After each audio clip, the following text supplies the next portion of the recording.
Yes बेटा, good evening. हो बेटा, आप सभी बच्चे अपने घरों में स्वस्थ और सुरक्षित होंगे। और आज मैं एक नया बहुत इंटरेस्टिंग टॉपिक लेके आपके पास आया हूँ, which is the part of surface chemistry. और सरफेस केमिस्ट्री के अंदर हम जो टॉपिक पढ़ रहे थे दैट वाज कोलोइडल स्टेट। जो कोलोइडल सॉल्यूशंस होते हैं उनके बारे में जो डिटेल्स थी वो सारी चीज़ें मैंने आपको बताई थी, उसी के ऊपर हम वर्क कर रहे हैं। अभी मैंने जो पिछला वीडियो आपको सेंड किया था, अगर आपको ध्यान होगा, उसमें मैंने आपको मेथड्स दिए थे कैसे करके कोलोइडल सॉल्यूशन को तैयार किया जाता है। इधर बाई चाहे डिस्पर्शन मेथड की बात करें, चाहे कंडेंसेशन मेथड की बात करें। चाहे डिस्पर्शन मेथड में हमने मैकेनिकल डिस्पर्शन पढ़ा था, इलेक्ट्रिकल डिस्पर्शन पढ़ा था, अल्ट्रासोनिक डिस्पर्शन पढ़ा था या पेप्टाइजेशन पढ़ा था। कंडेंसेशन में हमने फिजिकल और केमिकल कंडेंसेशन पढ़ा था। उन सारे मेथड से हमने क्या किया था, जो कोलोइडल सॉल्यूशंस होते हैं उनको तैयार किया था। अब भाई जो जितने कोलोइडल सॉल्यूशन तैयार किए हमने, ये जो कोलोइडल सॉल्यूशंस होते हैं इनके अंदर इम्प्योरिटीज होती हैं। जितने मेथड्स मैंने यहाँ पे बताए हैं उनसे बनने वाला जो कोलोइडल सॉल्यूशन होता है उसके अंदर इम्प्योरिटीज होती हैं। अब अगर इम्प्योरिटीज है तो उन इम्प्योरिटीज को कैसे करके सेपरेट किया जाए, कैसे करके कोलोइडल सॉल्यूशन को प्यूरिफाई किया जाए। तो जो कोलोइडल सॉल्यूशंस होते हैं उनकी प्यूरिफिकेशन को लेकर के आज मैं जो टॉपिक लाया हूं वो आएगा हमारे पास, purification of colloidal solutions. So let us move. जो हेडिंग है वो लिखेंगे दिस वन,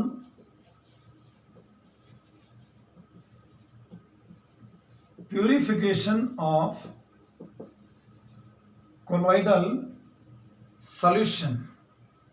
हाँ, जो टॉपिक बना हमारा वो आया हमारे पास प्यूरिफिकेशन ऑफ कोलोइडल सॉल्यूशन।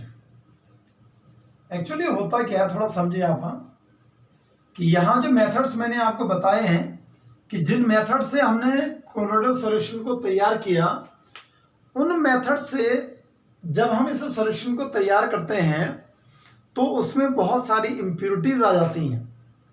वो जो इम्प्योरिटीज होती हैं उनको हम इलेक्ट्रोलाइट्स बोलते हैं। और उन इलेक्ट्रोलाइट्स की प्रेजेंस के कारण जो ये कोलोइडल सॉल्यूशंस होते हैं ये इजीली कोगुलेट हो जाते हैं। इनका कोगुलेशन होने का मतलब हुआ कि इनका जो कोलोइडल सॉल्यूशन होता है वो डिस्टेबलाइज हो जाता है। अगर ये डिस्टेबलाइज हो रहा है तो इसको हमने स्टेबल बना के रखना है। तो कोलोइडल सॉल्यूशन को स्टेबल करने के लिए वो जो इम्प्योरिटीज होती हैं, वो जो इलेक्ट्रोलाइट्स होते हैं, उनको एलिमिनेट करना बहुत जरूरी है।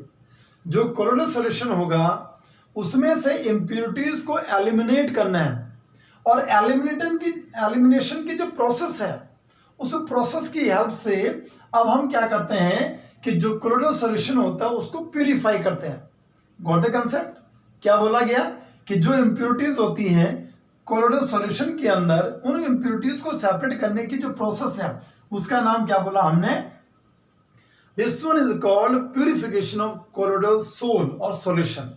ठीक है बेटा, तो सबसे पहला मेथड जो यहां पे आता है प्यूरिफिकेशन का, उसे मैं लिखूंगा दिस वन इज कॉल्ड, इसे बोलते हैं बेटा डायलिसिस। क्या नाम बोलते हैं? डायलिसिस। डायलिसिस का जो ये मेथड है ये क्या बोलता है, थोड़ा इसको हम एक्सप्लेन करेंगे। तो हम लिखेंगे this is the process of separating the particles of colloids from those of crystalloids by means of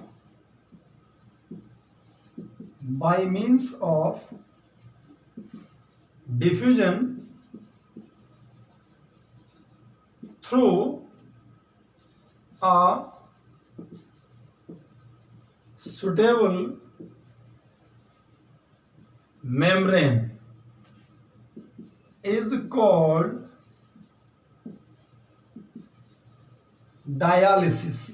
ध्यान से सुनेंगे, बहुत इंपॉर्टेंट कंसेप्ट आपको बताने जा रहा हूं कि हमारे पास जो कंसेप्ट है दिस वन डायालिसिस। और डायालिसिस क्या है? This is the process of separating the particles of the colloids from those of the crystalloids. कि भाई हमारे पास ये जो क्रिस्टलोइड्स हैं, क्रिस्टलोइड्स एज एन इम्प्योरिटी, ये जो क्रिस्टलोइड है वो इम्प्योरिटी के जैसे है। ये एक आयन हो सकता है, ये अपने आप में एक इलेक्ट्रोलाइट हो सकता है, और ये जो इलेक्ट्रोलाइट जो है वो कोलोइडल सॉल्यूशन जो है उसके कांटेक्ट में है या उसके साथ मिला हुआ है। इस क्रिस्टलोइड को, इस आयन को, इस इलेक्ट्रोलाइट को हमने क्या करना है, इस कोलोइडल सॉल्यूशन से क्या करना है, सेपरेट करना है। और किसकी हेल्प से सेपरेट करना है? With the help of diffusion. किसकी हेल्प से हमने क्या करना, सेपरेट करना है? डिफ्यूजन की हेल्प से।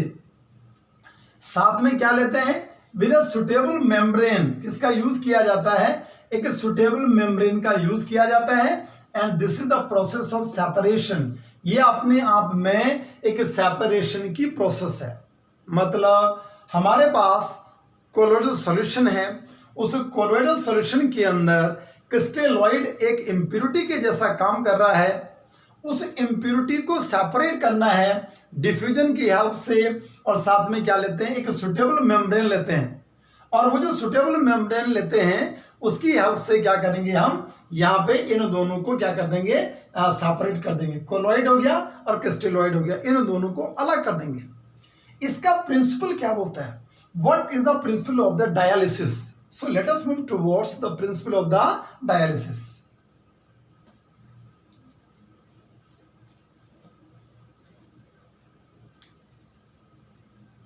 यहां लिखूंगा बेटा मैं कि इसका प्रिंसिपल क्या है।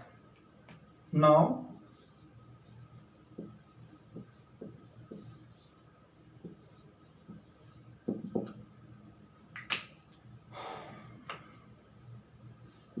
the principle of dialysis is that the colloidal solution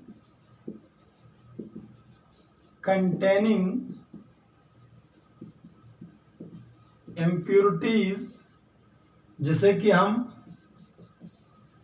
electrolyte या जिसे हम क्या बोल रहे हैं, क्रिस्टलोइड्स हम बोल रहे हैं, are taken in a bag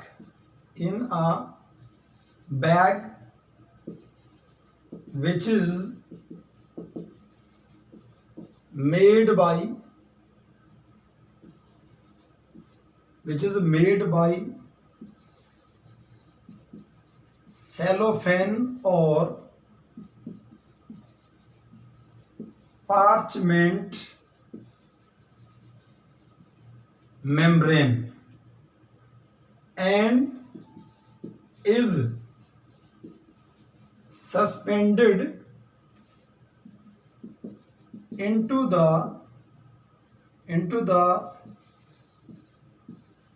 fresh water or distilled water. After that क्या होगा? So the impurities diffuse out slowly and colloidal particles or solution leaving behind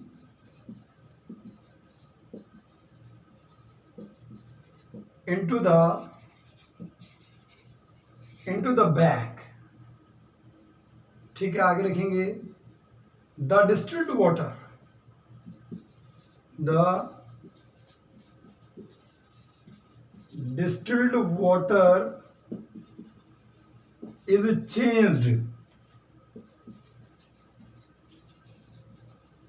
frequently to avoid the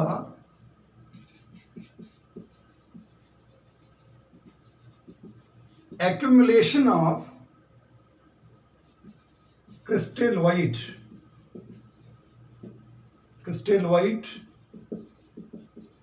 into the water, otherwise crystalloid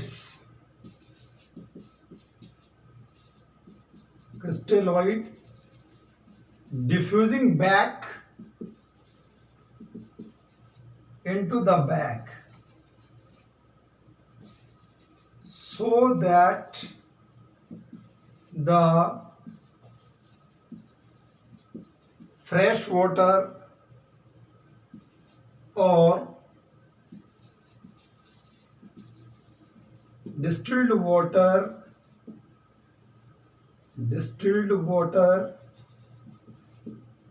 with crystalloid regularly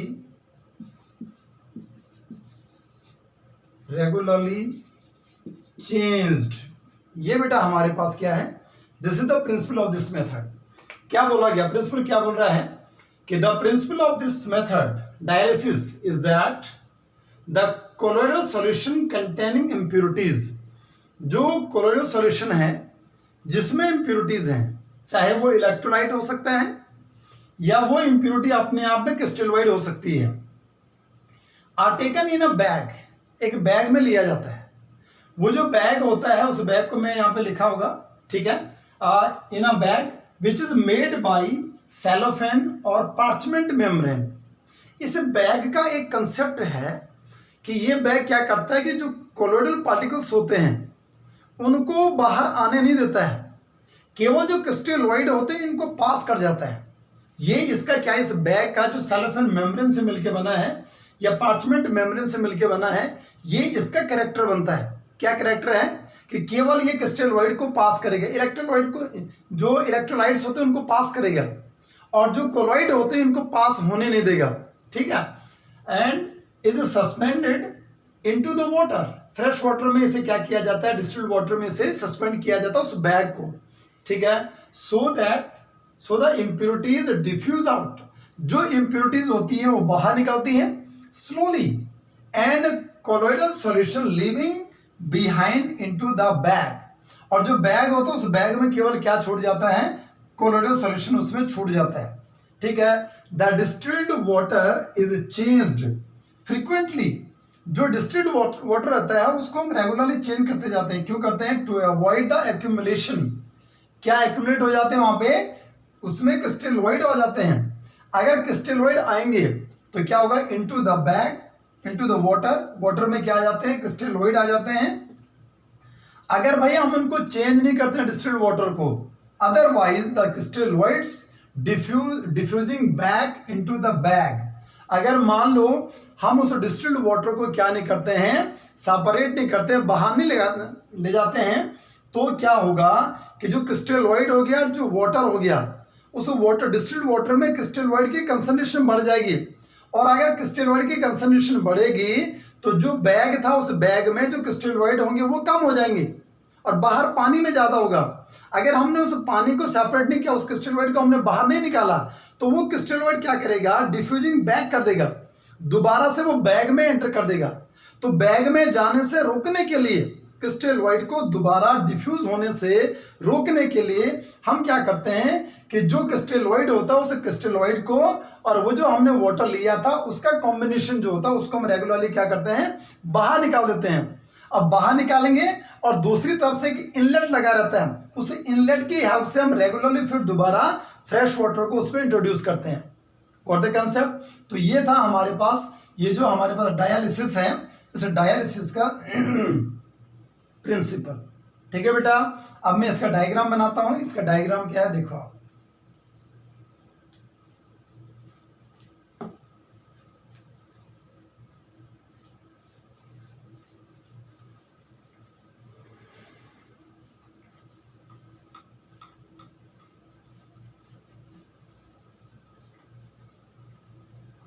इसका diagram क्या है देखो।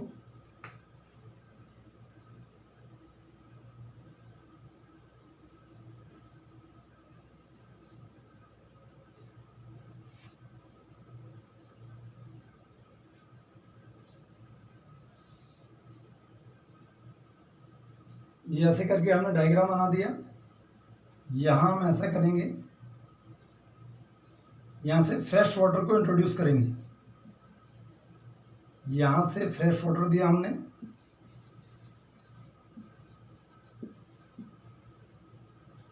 और यहाँ पे हम क्या करेंगे, एक बैग लेंगे जो पार्चमेंट मेम्ब्रेन का बना है, या सेलोफेन मेम्ब्रेन जिसे मैं बोल रहा हूँ। उस बैग को हम यहाँ पे, यहाँ नीचे पानी लेंगे, उस पानी में उसे सस्पेंड कर देंगे।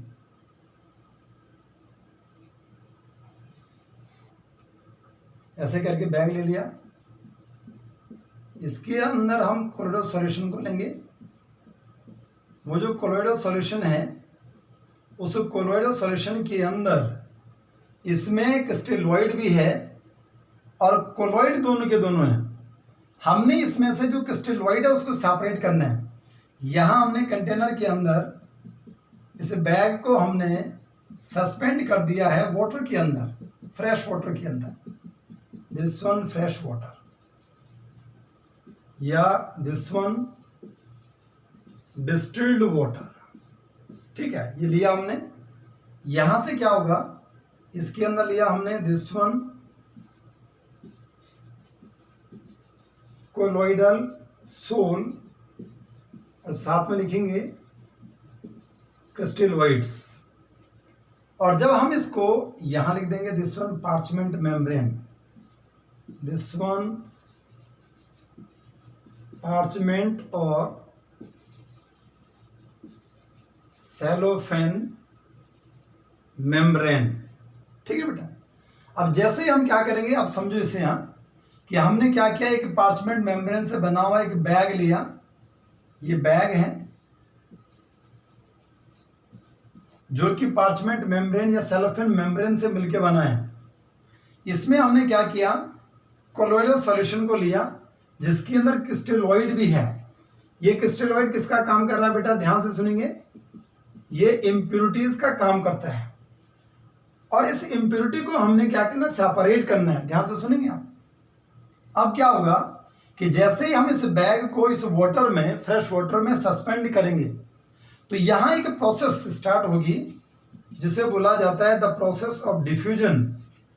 और डिफ्यूजन में क्या होगा कि जो क्रिस्टलोइड है, उस क्रिस्टलोइड की कंसंट्रेशन यहां अंदर ज्यादा है, अभी पानी में नहीं है ये, इसलिए हायर कंसंट्रेशन से लेकर के लोअर की तरफ क्या होगा, मूवमेंट होगा। पानी में कंसंट्रेशन है ही नहीं इसकी, इधर ज्यादा है, इसलिए हायर से लेकर के लोअर की तरफ मूवमेंट होगा। लेकिन थोड़ा सा अंतर ये है कि वैसे जनरली हम क्या बोलते हैं कि डिफ्यूजन वो प्रोसेस होता है कि जिसमें हायर से लोअर की तरफ मूवमेंट होता है विदाउट एनी मेम्ब्रेन, बिना किसी मेम्ब्रेन की हेल्प से वो डिफ्यूजन होता है। लेकिन यहाँ पे केवल इतना सा चेंज है, हायर से लोअर की तरफ है, लेकिन यहाँ इसे भी हम क्या बोलते हैं, डिफ्यूजन ही बोलते हैं। लेकिन सेपरेशन के लिए यहाँ पे एक मेम्ब्रेन को हमने लिया, सेलोफेन मेम्ब्रेन को लिया, पार्चमेंट मेम्ब्रेन को लिया, जो क्या करेगी, यहां से क्रिस्टलोइड को तो आने दे देगी, क्रिस्टलोइड को अलाउ करेगी। अब इस वाटर में क्या आ जाएगा, ये जो वाटर है, इस वाटर के अंदर क्या आ जाएगा, क्रिस्टलोइड इसके अंदर एंटर कर जाएगा। यहां से ये बाहर आ जाएगा क्रिस्टलोइड बाहर आएगा। अब जब क्रिस्टलोइड बाहर आएगा तो अंदर केवल और केवल क्या बचेगा, अंदर बचेगा कोलोइड बचेगा केवल। अंदर क्या बचेगा, अब केवल और केवल कोलोइडल सॉल्यूशन बचेगा। अब कोलोइडल सॉल्यूशन अंदर बचा, जो क्रिस्टलोइड था वो बाहर पानी में आ गया। अब अगर हम इस वाटर को चेंज नहीं करते हैं, बाहर नहीं निकालते हैं, तो होगा क्या कि जो यहाँ पे क्रिस्टलोइड है, वो क्रिस्टलोइड की कंसंट्रेशन बाहर फिर बढ़ गई है, वो दोबारा से diffusing back into the bag, वो बैग में दोबारा एंटर कर जाएगा, वापस कर जाएगा। इसलिए इसको रोकने के लिए हम क्या करेंगे, यहाँ से रेगुलरली वो जो वाटर था और प्लस उसके अंदर जो क्रिस्टलोइड है, उस क्रिस्टलोइड को हम क्या कर देंगे, सेपरेट कर देंगे और उसको बाहर निकाल देंगे। और यहां से रेगुलरली फिर दोबारा हम फ्रेश वाटर को इसमें इंट्रोड्यूस करते जाएंगे। आप समझ पा रहे हैं कंसेप्ट को क्या हो रहा है कि जैसे ही यहाँ पे क्रिस्टलोइड बढ़ा, क्रिस्टलोइड की कंसंट्रेशन बाहर वाटर में बढ़ी, तो सीधे के सीधे क्या करेंगे, उस वाटर और क्रिस्टलोइड को सेपरेट कर देंगे, बाहर निकाल देंगे आउटलेट की हेल्प से। और इस सॉल्यूशन के अंदर इसमें फिर दोबारा जो यहाँ पानी कम हो गया था वहां पे फ्रेश वाटर को यहाँ से इंट्रोड्यूस करते जाएंगे। फिर दोबारा क्या होगा कि अगर यहाँ पे कुछ और इम्प्योरिटीज भी हैं तो वो इम्प्योरिटीज फिर दोबारा से बैग में यानी बाहर आ जाएंगी बैग से, और बाहर आने के बाद उनको रेगुलरली हम क्या करेंगे, सेपरेट करेंगे। इससे क्या होगा कि लास्ट एक ऐसा टाइम बनेगा या बचेगा कि जिसमें इस बैग के अंदर केवल कोलोइडल सॉल्यूशन बचेगा, और जो क्रिस्टलोइड होगा, जो इम्प्योरिटीज होंगी, वो इम्प्योरिटीज यहां से डिफ्यूज होकर के बाहर निकल जाएंगी और उनको हमने क्या कर दिया, सेपरेट कर दिया। This one is called dialysis. किसके नाम से जानी जाती है, डायलिसिस के नाम से जानी जाती है। ये जो डायलिसिस की जो प्रोसेस है, जनरली ये जो प्रोसेस है ये अपने आप में एक स्लो प्रोसेस है। तो इस प्रोसेस को कैसे करके स्पीड अप किया जाता है, इसको कैसे करके बूस्टअप किया जाता है, तो इसको स्पीड अप करने के लिए, इसको बूस्टअप करने के लिए इसमें केवल एक चेंज किया जाता है। और हम क्या करते हैं कि यहाँ पे एक इलेक्ट्रिक फील्ड को अप्लाई करते हैं। क्या करते हैं बेटा, यहाँ पे एक इलेक्ट्रिक फील्ड को अप्लाई करते हैं। अब जैसे ही हम क्या करेंगे, एक इलेक्ट्रिक फील्ड को अप्लाई करेंगे, ये मैंने ऐसे लगा दिया, इलेक्ट्रोड लगा देते हैं यहाँ पे, इलेक्ट्रोड लगा दिया, यहाँ हमने ऐसे बना दिया, ऐसे इलेक्ट्रोड हमने यहाँ लगा दिया, ये एनोड बना दिया और एक कैथोड बना दिया। This one anode, electric field apply कर रहे हैं, ये एनोड, दिस वन कैथोड। अब होगा क्या कि जैसे ही आपने इलेक्ट्रिक फील्ड को अप्लाई किया, तो इलेक्ट्रिक फील्ड अप्लाई करने के बाद क्या होगा कि जो क्रिस्टलोइड है, वो क्रिस्टलोइड अपने आप में क्या होता है, इलेक्ट्रोलाइट्स होते हैं। एसिड हो सकता है, बेस हो सकता है, सॉल्ट हो सकता है। मान लो इसके अंदर NaCl था, तो NaCl में क्या होगा, Na+ आयन होगा, Cl नेगेटिव आयन होगा। तो अगर इसके अंदर क्रिस्टलोइड अपने आप में सोडियम क्लोराइड है, और अगर इसके ऊपर क्या कहते हैं पॉजिटिव चार्ज है, इस इलेक्ट्रोड पर इस पर क्या है, नेगेटिव चार्ज है, इसलिए जो यहाँ आयंस होंगे वो अपोजिट इलेक्ट्रोड की तरफ क्या करेंगे, मूव करेंगे। मतलब Na+ आयन किसकी तरफ भागेगा, टुवर्ड्स, यहाँ Na+ आयन आएगा टुवर्ड्स कैथोड, और जो Cl नेगेटिव आयन है वो Cl नेगेटिव आयन किसकी तरफ मूव करेगा, टुवर्ड्स एनोड की तरफ क्या करेगा, एनोड की तरफ मूव करेगा। एंड ओवरऑल अब ये प्रोसेस डायलिसिस को चेंज करके दूसरा नाम आ गया, और इसे बोला जाता है, this one is called electro dialysis के नाम से ये जाना जाता है। क्या बोला जाता है, नया कंसेप्ट आ गया। डायलिसिस की प्रोसेस को स्पीड अप करने के लिए, बूस्ट अप करने के लिए, आगे बढ़ाने के लिए एक नया प्रोसेस है। जब हमने, क्योंकि जो डायलिसिस की जो प्रोसेस है वो अपने आप में कैसी है, स्लो प्रोसेस है, उसको बूस्ट अप करने के लिए, स्पीड अप करने के लिए हमने इलेक्ट्रिक फील्ड को अप्लाई किया। इलेक्ट्रिक फील्ड का रोल क्या है कि जो हमारे पास जो इलेक्ट्रोलाइट्स होते हैं, जो क्रिस्टलोइड्स हैं, जिनमें चार्ज है, वो अपोजिट डायरेक्शन में क्या करेंगे, मूव करेंगे, और ये प्रोसेस जो सेपरेशन की प्रोसेस है, ये क्या हो जाएगी, स्पीड अप करेगी या ये बूस्ट अप करेगी। और द कंसेप्ट अब क्या होगा, फिर दोबारा से जो क्रिस्टलोइड हो गया और जो कोलोइड हो गया, क्रिस्टलोइड नीचे आ गया, कोलोइड इसके अंदर बच गया, इनको हमने क्या कर दिया, सेपरेट किया। Now the process is called electro dialysis. अभी किसके नाम से जाना जाएगा, इलेक्ट्रो डायलिसिस के नाम से जाना जाएगा। तो ध्यान देंगे बेटा, ये था हमारे पास इलेक्ट्रो डायलिसिस। इलेक्ट्रो डायलिसिस से हम क्या करते हैं कि जैसे मान लो हमारे पास फेरिक हाइड्रोक्साइड का सोल है, और ये जो फेरिक हाइड्रोक्साइड का सोल है, इसके अंदर HCl की इंप्योरिटीज होती हैं। HCl की क्या है बेटा, HCl की इंप्योरिटीज है। तो HCl की इंप्योरिटीज को रिमूव करने के लिए, HCl की इंप्योरिटी को रिमूव करने के लिए यहां पे किसका यूज किया जाता है, the process is called dialysis, या the process is called electrodialysis. मतलब जो FeOH होल थ्राइस है, फेरिक हाइड्रोक्साइड का सोल है, उसके अंदर की जो इंप्योरिटी है, HCl की इंप्योरिटी है, उसको हमने क्या कर दिया, सेपरेट कर दिया। ठीक है बेटा, आशा करता हूं कि आपको जो डायलिसिस है वो आपको बिल्कुल समझ में आएगा। अगर हम इसकी एप्लीकेशन की अगर बात करें, ध्यान देंगे, इसका एप्लीकेशन क्या है या इसका यूज क्या है। तो इसका जो यूज बनता है, हमारे पास जो ब्लड है, ह्यूमन बीइंग की अगर मैं बात करूं, तो ह्यूमन बीइंग के अंदर जो ब्लड है, वो ब्लड अपने आप में कोलॉइड के जैसा काम करता है। ब्लड की अगर बात करें तो ब्लड क्या है, अपने आप में एक कोलॉइडल सोल के जैसा बिहेव करता है। ठीक है बेटा, ध्यान से सुनेंगे। और ये जो ब्लड है हमारे पास, जो हमारी किडनीज होती हैं, वो अपने आप में एक डायलाइजर के जैसा काम करती हैं, एक प्यूरिफायर के जैसा काम करती हैं। और ये जो किडनीज होती हैं, अगर हम कई बार हमने सुना होगा कि जो हमारी किडनीज होती हैं वो ब्लड को प्यूरिफाई करती हैं, लेकिन कई बार हमने क्या सुना है कि अगर मान लो किडनी अगर फेल हो जाए, किडनी फेल्योर की अगर बात करें, तो किडनी फेल्योर्स में क्या होता है कि जो ये किडनीज हैं अब ये ब्लड को प्यूरिफाई नहीं करेंगी। अगर ये किडनीज ब्लड को प्यूरिफाई नहीं करती हैं तो हम यहाँ पे क्या करते हैं, इसे बोला जाता है आर्टिफिशियल किडनी मशीन का यूज किया जाता है। और जो आर्टिफिशियल किडनी मशीन होती हैं, ये आर्टिफिशियल किडनी मशीन क्या करती हैं, जो इम्प्योर ब्लड होता है उस इम्प्योर ब्लड को इस आर्टिफिशियल किडनी मशीन के अंदर इंट्रोड्यूस किया जाता है। और वहां से क्या होता है कि जो इम्प्योरिटीज होती हैं, जो आयंस होते हैं, जो इम्प्योरिटी की फॉर्म में है, वो यहां से सेपरेट हो जाती हैं।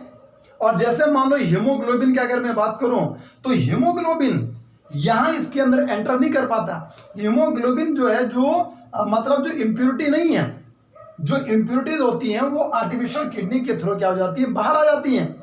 लेकिन जो ब्लड है उस ब्लड को फिर दोबारा इस मशीन से जो ह्यूमन स्ट्रीम या ब्लड स्ट्रीम होती हैं या वेन्स होती हैं, उनमें दोबारा से क्या की जाती हैं, इंट्रोड्यूस करवाई जाती हैं।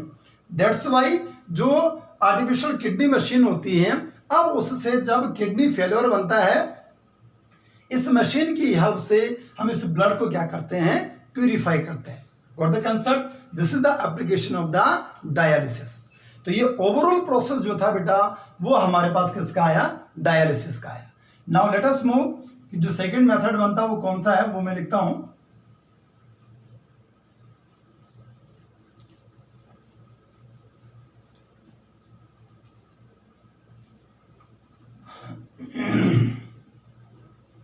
सेकंड मेथड बेटा इसका बनता है, उसे बोला जाता है ultra filtration.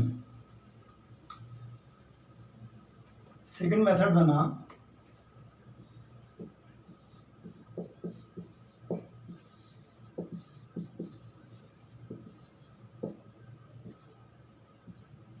Ultra filtration.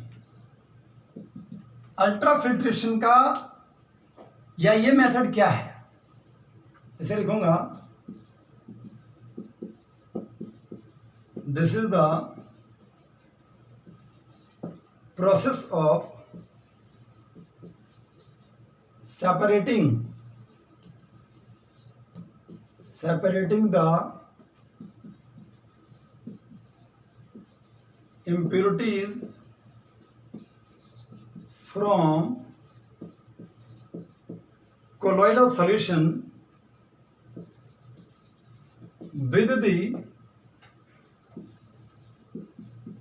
help of graded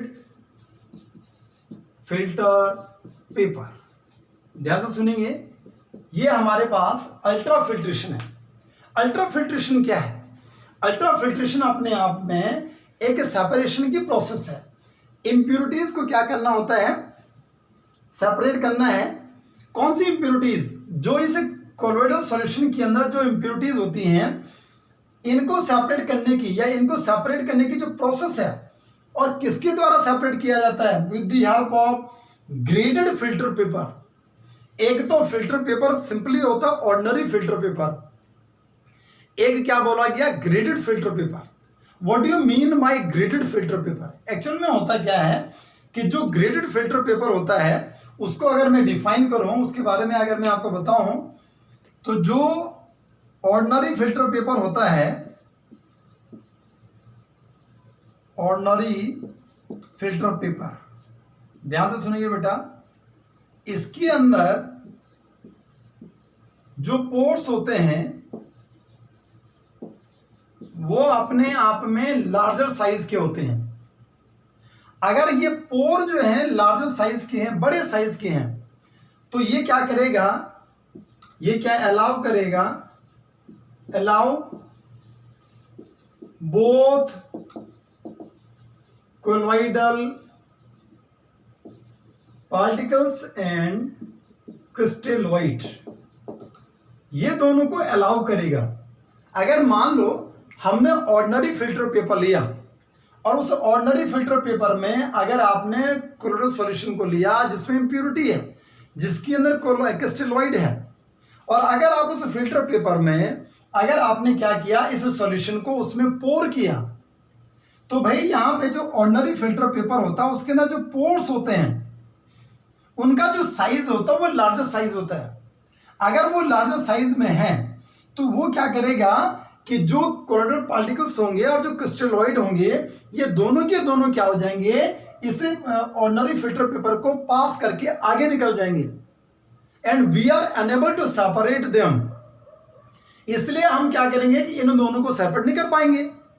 so that कैसे करके इसको सेपरेट किया जाए, कैसे करके जो हमारे पास इंप्योरिटीज होती हैं कोलोइडल सॉल्यूशन से कैसे करके सेपरेट किया जाए, हम क्या करते हैं कि जो ऑर्डिनरी फिल्टर पेपर है, इस ऑर्डिनरी फिल्टर पेपर के अंदर हम यहां पे कोलॉइडियन या जिलेटिन का एडिशन करते हैं। क्या करते हैं बेटा, या हमने क्या लिया, कोलॉइडियन लिया या जिलेटिन लिया, फिल्टर पेपर के ऊपर हमने कोलॉइडियन या जिलेटिन का यूज किया। अब अगर मान लो मैं कोलॉइडियन की अगर बात करूं, ये जो कोलॉइडियन होता है बेटा, ये अपने आप में 4% नाइट्रोसेल्यूलोज होता है, प्लस करके इसके अंदर अल्कोहल और प्लस करके ईथर होता है। क्या बोला गया, अल्कोहल हो गया, ईथर हो गया, 4% नाइट्रोसेल्यूलोज होता है। और इनका जो कॉम्बिनेशन है 4% नाइट्रोसेल्यूलोज, अल्कोहल और ईथर, ये मिलकर के क्या बनाता है, कोलॉइडियन बनाता है। अब ये जो हमारे पास कोलॉइडियन सॉल्यूशन बनता है, इस कोलॉइडियन को हम क्या करते हैं, जो ऑर्डिनरी फिल्टर पेपर होता है उस ऑर्डिनरी फिल्टर पेपर के ऊपर हम इस कोलॉइडियन का एडिशन करते हैं, इसको इंट्रोड्यूस करते हैं। और इसको इंट्रोड्यूस करने के बाद जो यहाँ पे पोर का साइज होता है, हम क्या करेंगे, नाउ ऑर्डिनरी फिल्टर पेपर और प्लस करके लिखेंगे कोलॉइडियन। इसके बाद जो पोर साइज होगा, pore size decreases, so that जैसे ही पोर साइज डिक्रीज होगा प्लस करके हम क्या ऐड करेंगे, decreases, so that addition of formaldehyde. इसमें क्या ऐड करेंगे, फॉर्मल्डिहाइड को ऐड करेंगे। फॉर्मल्डिहाइड का रोल क्या, what is the role of the formaldehyde, ये फॉर्मल्डिहाइड क्या करेगा, इसको हार्ड बना देगा। Formaldehyde is that having tendency to hard the ordinary filter paper.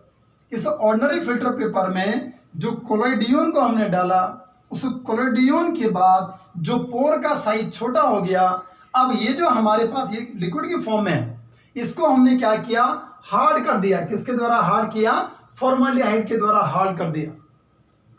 After hardening हम इसे क्या करते हैं, ड्राई करते हैं।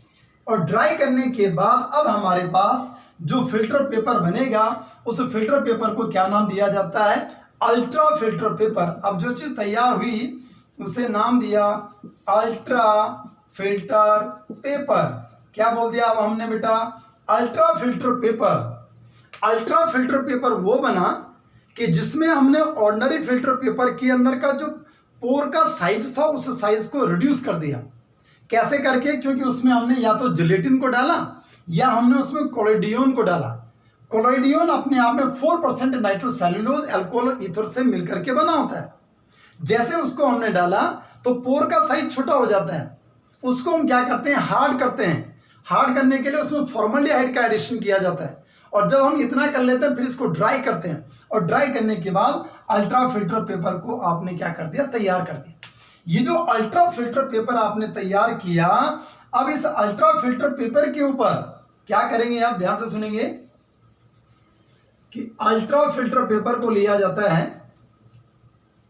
नाउ वी हैव, यहां लेंगे अल्ट्रा फिल्टर पेपर एंड इसके अंदर पोर्ड, इसके अंदर क्या पोर किया जाता है, कोलोइडल सॉल्यूशन को इसके अंदर पोर किया जाता है, जिसमें क्या होती हैं, इंप्योरिटीज होती हैं, कंटेनिंग और कंसिस्ट इंप्योरिटीज।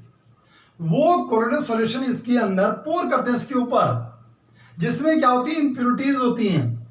अब होता क्या है कि जो अल्ट्रा फिल्टर पेपर आपने तैयार किया, ये अल्ट्रा फिल्टर पेपर क्या करेगा, इसमें पार्टिकल का या जो पोर का साइज है, वो पोर का साइज इतना छोटा होता है कि ये केवल और केवल जो इलेक्ट्रोलाइट्स होते हैं या जो इंप्योरिटीज होती हैं, जो आयंस होते हैं, उनको ही अलाउ करती है। क्या करती है अल्ट्रा फिल्टर पेपर, क्या करेगा, यहां मैं लिखूंगा टू अलाउ ओनली आयंस और क्रिस्टलोइड, जो क्रिस्टलोइड को, इलेक्ट्रोलाइट्स को, आयंस को क्या करती, अलाउ करती है, बट नॉट कोलोइड, जो किसे अलाउ नहीं करती है, कोलोइडल पार्टिकल्स को क्या नहीं करती, अलाउ नहीं करती है। अब जैसे ही हमने जो कोलोइडल सॉल्यूशन था उसको हमने अल्ट्रा फिल्टर पेपर के ऊपर हमने क्या किया, पोर किया, तो पोर करने से क्या हुआ कि यहां से जो इंप्योरिटीज थी वो तो बाहर निकल गई। अब इसके ऊपर क्या बच जाता है, केवल और केवल जो कोलोइडल पार्टिकल्स होते हैं वो इसके ऊपर बच जाते हैं।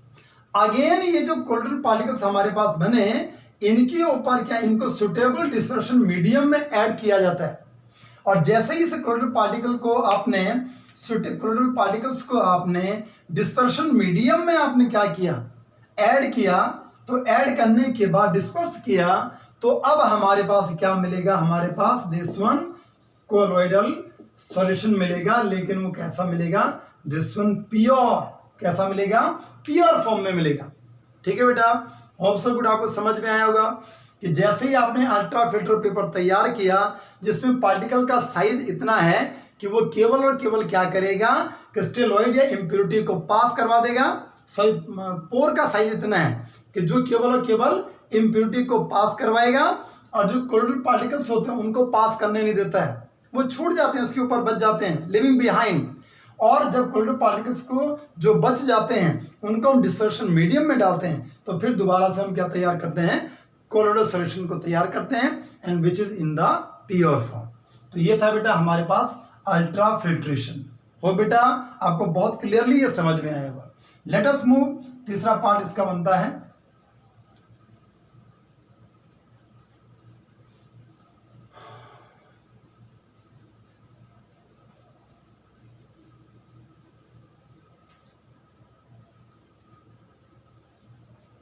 now the third one, this one ultrafugation। तीसरा मेथड जो बनेगा, this one ultrafugation। और अल्ट्राफ्यूगेशन क्या है, इसका मैं प्रिंसिपल आपको बताता हूं कि the colloidal solution containing impurities are taken in a centrifuge tube so that with the help of rotor to spin the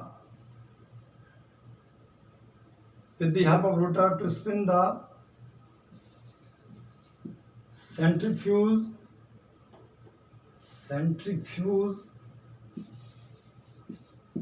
tube at very high speed so that colloidal particles are settled down at the bottom of the centrifuge tube while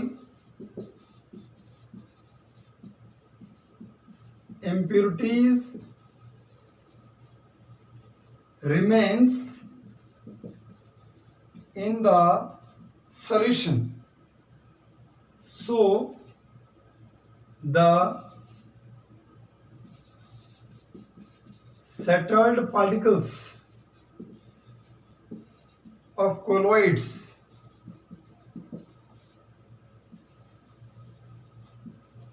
combine with dispersion medium to form colloidal solution. Which one is pure? ध्यान से सुनो बेटा, क्या बोला गया कि जो अल्ट्राफ्यूगेशन है वो अल्ट्राफ्यूगेशन क्या बोलता है कि इसमें हम क्या करते हैं कि हमारे पास एक सेंट्रीफ्यूज ट्यूब होती है और वो जो सेंट्रीफ्यूज ट्यूब होती है बेटा, उस सेंट्रीफ्यूज ट्यूब के अंदर हम कोलोइडल सॉल्यूशन को लेते हैं। क्या लेते हैं? कोलोइडल सॉल्यूशन को लेते हैं। ये जो कोलोइडल सॉल्यूशन हमने लिया, क्योंकि इसके अंदर क्या होती है, इट कंसिस्ट इम्प्योरिटीज, इसके अंदर इम्प्योरिटीज होती हैं, ठीक है। अगर इसके अंदर कंटेनिंग, इसके अंदर क्या होती है, इम्प्योरिटीज होती हैं और उस इम्प्योरिटीज को हमने क्या किया, कोलोइडल सॉल्यूशन को जिसमें इम्प्योरिटी थी उसको हमने सेंट्रीफ्यूज ट्यूब में लिया और एक रोटर की हेल्प से हम क्या करते हैं, इसको बहुत तेजी से घुमाते हैं उस सेंट्रीफ्यूज ट्यूब को। जैसे ही हम इसे बहुत तेजी से घुमाते हैं तो जो सेंट्रीफ्यूज ट्यूब होती है, जैसे मान लो ये हमारे पास ऐसे करके है, तो हमने इसको बहुत तेजी से घुमा दिया तो होगा क्या कि जो कोलोइडल सॉल्यूशन था जिसमें इम्प्योरिटी थी, उसमें से जो कोलोइडल पार्टिकल्स होते हैं वो नीचे सेटल डाउन हो जाते हैं, उस सेंट्रीफ्यूज ट्यूब के बॉटम में सेटल हो जाते हैं। एंड जो इम्प्योरिटीज होती है वो सॉल्यूशन के जो ऊपर सॉल्यूशन बचेगा उसमें इम्प्योरिटीज यहाँ छूट जाती हैं। बाद में जो सॉल्यूशन होता है उसको सेपरेट किया जाता है और जो कोलोइडल पार्टिकल्स होते हैं उसको अगेन डिस्पर्शन मीडियम में अलाउ किया जाता है। जैसे उसको डिस्पर्शन मीडियम में हम अलाउ करते हैं, वहां से अब हमारे पास क्या बनता है, प्योर कोलोइडल सॉल्यूशन का फॉर्मेशन होता है। ठीक है बेटा, तो ये था बेटा हमारे पास अल्ट्रा सेंट्रीफ्यूगेशन, इसे थोड़ा करेक्ट कर देंगे, अल्ट्रा सेंट्रीफ्यूगेशन। ठीक है बेटा, this is the correct one, ultra centrifugation. तो ये था बेटा हमारे पास ultra centrifugation. Hope so good बेटा, आपको बहुत क्लियरली ये समझ में आया होगा। तीनों के तीनों मेथड्स मैंने आपको डिटेल में बताए हैं। ठीक है बेटा, अगला वीडियो जो अगला टॉपिक आएगा उसके ऊपर मैं आपको देने वाला हूं। होप सो गुड बेटा, आप सभी बच्चे बहुत ध्यान से जो कुछ पढ़ाया जा रहा है उसके ऊपर वर्क करेंगे, मुझे सुनेंगे और जो टॉपिक करवाए जा रहे हैं उन सभी को तैयार करेंगे। थैंक्स बेटा एंड गॉड ब्लेस यू।